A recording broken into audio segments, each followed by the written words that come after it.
That night, a group of young people were out celebrating a birthday. Everyone was tipsy, so they all felt invincible and capable of anything.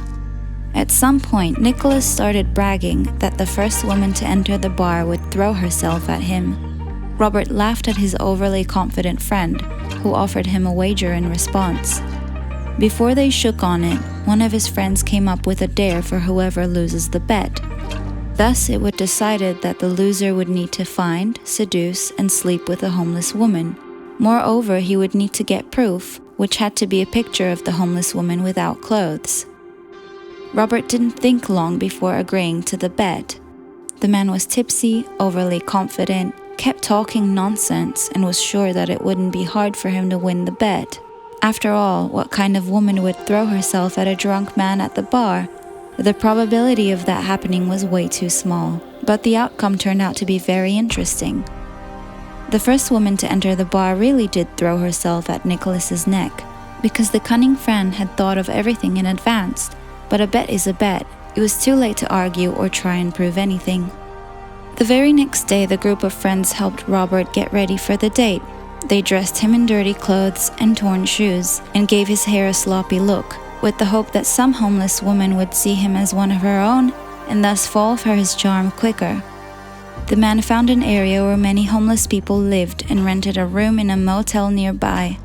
They were even willing to chip in with their money for the sake of such entertainment. Thus Robert went to look for a companion. It wasn't exactly a pleasant experience, but he kept his word. Moreover, he looked at it as a challenge to himself, something to remember in his old age. Being young often entails doing many stupid things of this kind, things that would make one feel ashamed afterwards. It wasn't like he would be able to tell his grandchildren about seducing a homeless woman, but he would deal with that later. Now the young man felt obliged to keep his word. Robert went to the place where the homeless people were hanging out.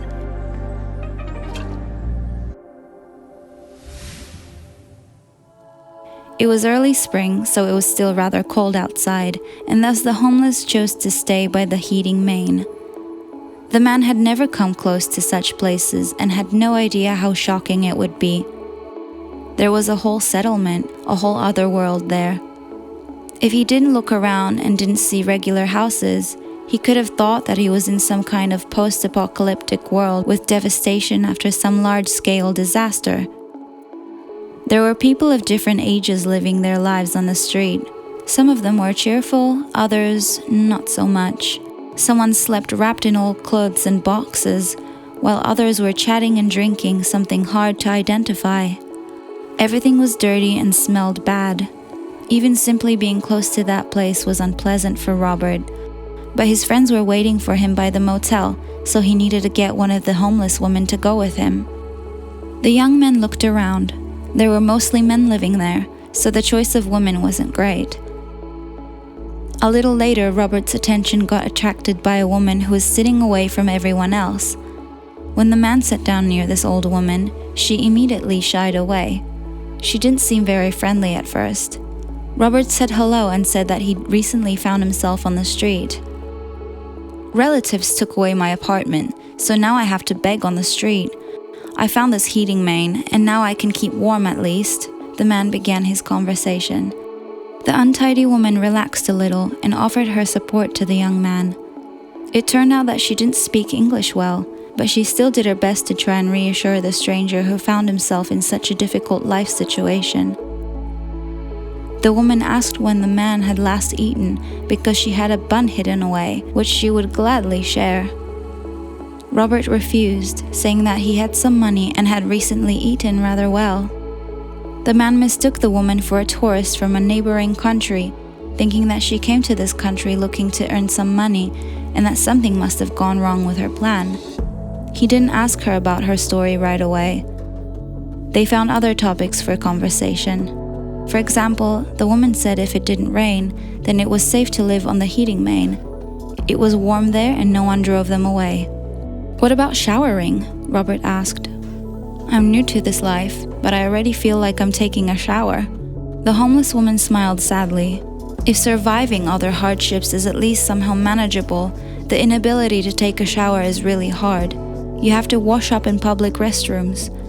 We mainly do it at the train station because even the popular fast food chains often don't let us in. Sometimes if you're lucky the guards don't notice, then you can slip into the restroom and clean yourself up there.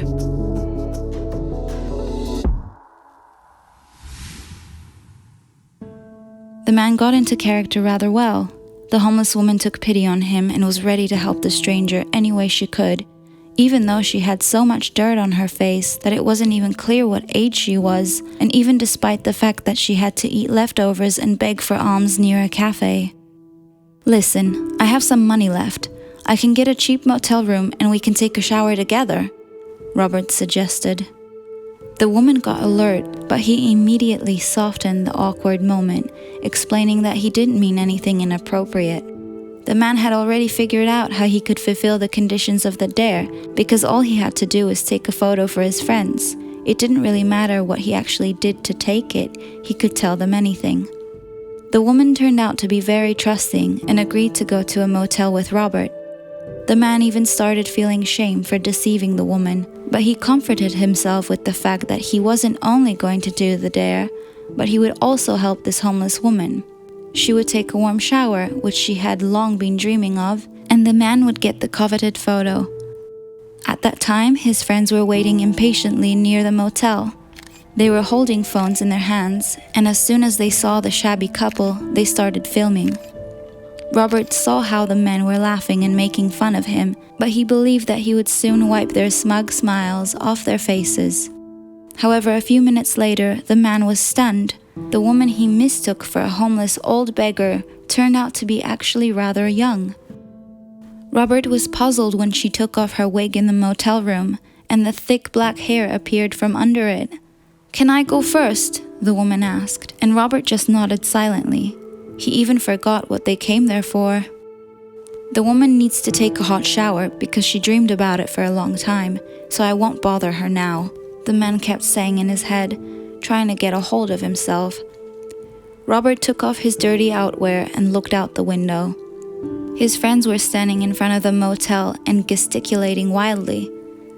They were having fun, which couldn't be said about him. He really didn't want to hurt this woman. Robert gestured to his friends that everything was cool and closed the curtains. When the homeless lady stepped out of the shower wrapped in a white towel, she looked stunning. The old woman had turned into a beautiful young lady. "You look like Lilo from the cartoon, but what is your real name?" Robert smiled, and the woman laughed in response. The man felt ashamed. He brought the stranger to the motel and didn't even ask for her real name. "Lauren," the woman replied, lowering her eyes. "Aren't you in a hurry to take a shower?" The man came to his senses.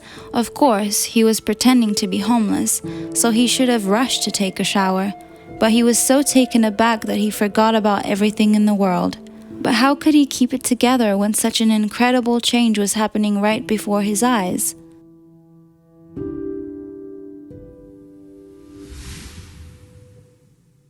Robert quickly washed up and began to ask the woman about her life. Lauren had already calmed down and was ready to talk about her difficult fate. She said that she had found a job as a nanny through a recruiting agency. She was from the Philippines and it was hard for her to find a job back home. The woman knew a little English, loved children, and the agency promised her a good salary. But upon arrival, they simply took away her passport and sent her to work in a brothel. Lauren promised herself to get out of that hell no matter what, and so she fled as soon as she got the chance. But she had no documents and didn't know the city or anyone living there, and she was afraid to go to the police because she knew that the brothel people had certain arrangements with the local government. Thus, the young woman ended up living on the street. She found some clothes and a wig in the trash, which she used to protect her hair from lice. The woman smiled sadly and thanked Robert for his help. The man was shocked by what he'd just heard. He realized that he wouldn't be taking any photos or making a pass at the woman. Robert couldn't be the same kind of bastard as those people who deceive the gullible young woman. He went down to the administrator and asked to buy some things for Lauren, and later turned to his father for help. Robert's dad worked as a lawyer, and after listening to the woman's story, He helped her get new documents and helped in arresting those responsible for the operations of the fraudulent recruiting agency. It all took several months, and all this time Lauren lived in the country house of Robert's parents. The woman gladly helped his mother around the house and babysat his younger brother. Robert, of course, never finished the dare, but being honorable just turned out to be more important to him. When everything was settled, the young man took Lauren to the airport. The young people were standing in line for check-in when their eyes met and they froze. The check-in officer called out to the woman, "Your documents, please. Are you flying together?" Lauren hesitated for a second and then reached out to hand over her passport and the ticket, but then Robert intercepted her hand. "Sorry, she's not flying anywhere, but we really are together," he replied and pulled his girlfriend away from the check-in counter. Lauren smiled as her eyes teared up. It was obvious that she wasn't going to fly anywhere because she'd found her happiness right there.